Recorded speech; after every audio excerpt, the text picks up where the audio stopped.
విద్య, ఉద్యోగ, రాజకీయ, సామాజిక రంగాలలో మాదిగ ఉపకులాలను ప్రభుత్వం నిర్లక్ష్యం చేస్తున్నాయని, వెంటనే తమకు రావాల్సిన హక్కులను కేంద్ర రాష్ట్ర ప్రభుత్వాలు అమలు చేయాలని డిమాండ్ చేస్తూ ఆదివారం నల్గొండ పట్టణంలోని స్థానిక అంబేద్కర్ భవన్లో ఎంఆర్పీఎస్ జిల్లా సదస్సు ఏర్పాటు చేశారు. ఈ కార్యక్రమానికి పాపన్న పాల్గొని మాట్లాడారు. ఈ కార్యక్రమంలో కోర్ కమిటీ సభ్యులు కత్తుల తులసీదాస్, రాష్ట్ర ప్రధాన కార్యదర్శి మేడి నరసింహ, జిల్లా అధ్యక్షులు సైదులు, కాశయ్య, నరసింహ, ఏడుకొండలు మండల అధ్యక్షులు తదితరులు ఉన్నారు.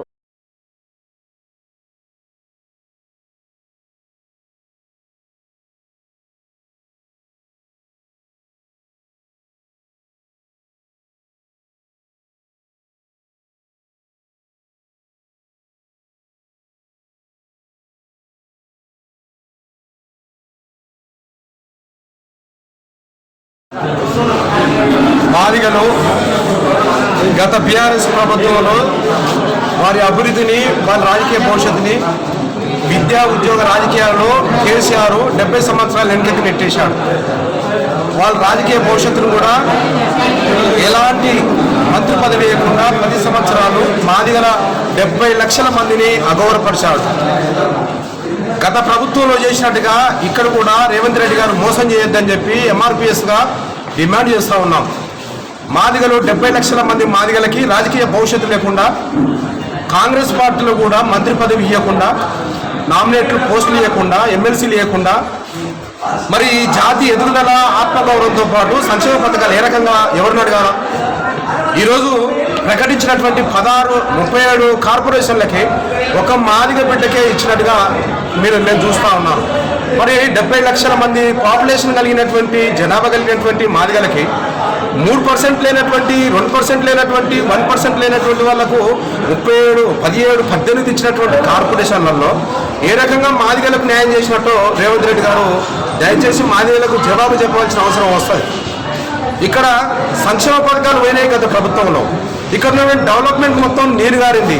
మాదిగ పల్లెలు ఉమ్మడి రాష్ట్రంలో ఏ రకంగా ఉన్నాయో ఇప్పుడు అట్నే ఉన్నాయి. వాళ్ళ రెక్కల కష్టం మీద బాధపడి వాళ్ళ యొక్క బిడ్డల్ని, వాళ్ళ ఇండ్లను వాళ్ళు నిర్మాణం చేసుకుంటూ పోతా ఉన్నారు. ఏ రాష్ట్ర ప్రభుత్వాల నుంచి వెళ్ళి సంక్షేమ పథకాలు వచ్చింది లేదు, ఆ డెవలప్మెంట్ చేసింది లేదు. మరి ఇప్పుడు కూడా రాష్ట్ర ప్రభుత్వము మరి రేవంత్ రెడ్డి గారి నాయకత్వంలో మాదిగలకు అనేక రకాలుగా లబ్ధిగా ఉన్నటువంటి సంక్షేమ పథకాలు గ్రామంలో ఉన్నటువంటి యువతకు మంజూరు చేయవలసిన అవసరం ఉంటుంది. వారి యొక్క డెవలప్మెంట్ కోసము గవర్నమెంట్ నుంచి వెళ్ళి సంక్షేమ పథకాల పేరు మీద అవేర్నెస్ ప్రోగ్రాంలు పెట్టాలి. జిల్లాకి అవేర్నెస్ ప్రోగ్రాంలు పెట్టేసి ఈ లోన్లు ఎట్లా తీసుకోవాలి, వీళ్ళు ఏ రకంగా డెవలప్మెంట్ కావాలి, ఇవాళ వాళ్ళు డెవలప్మెంట్ ప్రతి ఒక్క యూనిట్లో ఇలా కారుని తీసుకున్నాడు కానీ, అట్లాగే వాటర్ ప్లాంట్ పెట్టుకున్నాడు కానీ, అట్లాగే ట్యాంక్ మన నీళ్ళ అట్లా కారు టెంట్ హౌస్ పెట్టుకున్నాడు కానీ, ఇంకా ఈ చిన్న బ్యూటిషియన్ పెట్టుకున్నాడు కానీ, ఫోటో స్టూడియో పెట్టుకున్నాడు కానీ, ఇవన్నీ కూడా అవేర్నెస్ ప్రోగ్రామ్ గవర్నమెంట్ చేయట్లేదు. ఏదో నామకాస్త ఇస్తా ఉన్నారు. గతంలో 10 లక్షల రూపాయల పేరు మీద కేసీఆర్ గారు 10 లక్షలు ఇస్తున్నామని చెప్పారు. కానీ అందులో 2-3 లక్షల రూపాయలే ఆ లబ్ధిదారునికి చేరినాయి. ఆ యూనిట్ కూడా అక్కడ రాకుండా ఎమ్మెల్యేలు వాళ్ళకు ఉన్నటువంటి మనుషులు మొత్తం వారి మీద కమిషన్లు ఎక్కువ తిన్నారు. అక్కడ ఉన్నటువంటి డెవలప్మెంట్ ఎక్కడ జరగలే. ఇవాళ ఉదాహరణకి హుజరాబాద్లో మేము చూస్తున్నాక 19,000 మందికి ఇచ్చారు, 2,000 కోట్లు ఖర్చు పెట్టారు. అక్కడ మొత్తము ఆ లబ్ధిదారునికి చేరింది 2 లక్షలే. ఆ కమిషన్ మొత్తం 8 లక్షల రూపాయలు గుంజుకున్నారు. మాదిగోళ్ళంటే తమాయకులు కాదు. మాదిగోళ్ళంటే వాళ్ళకేం తెలుగుందిలే అనుకుంటున్నారేమో. ఏదో ఒక రోజు ఈ రాష్ట్రంలో కాన్సీరాము, బాబా డాక్టర్ అంబేద్కర్ గారు, అట్లాగే జగజీవన్ రావు లాంటి వారసులం మేమంతా.